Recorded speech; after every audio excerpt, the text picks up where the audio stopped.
Himas rehas ang isang babaeng sangkot sa love scam matapos ang isinagawang operasyon ng Regional Anti-Cybercrime Unit 3 sa Bamban, Tarlac. Ang pagkakahuli sa suspect ay isa lang sa indikasyon na walang lugar sa ating lipunan ang mga ganitong uri ng krimen. Alamin ang balitang hatid ni Patrolwoman Mary Grace Artizuela. Love scam yan ng modus ng babaeng ito matapos itong magpakilala bilang isang foreigner sa Instagram.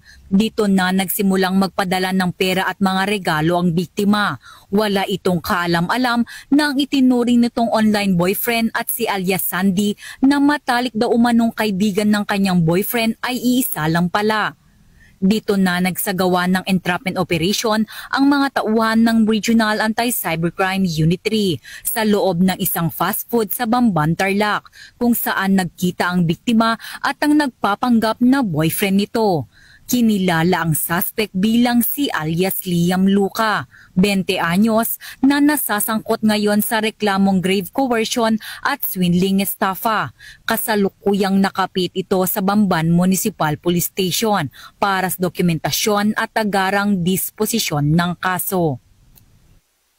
Nagmula po ito sa sumbong ng ating complainant sa nangyayaring paulit-ulit na panghihingi ng pera at iba't ibang gamit sa kanya.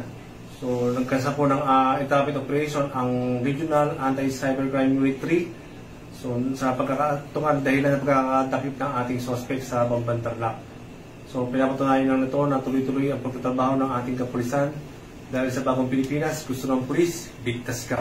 Mula dito sa Campo Crame, ako ang inyong PNN correspondent, Patrolwoman Mary Grace Artizuela, nagbabalita para sa Police News Network, alagad ng batas, tagataguyod ng balitang pulis.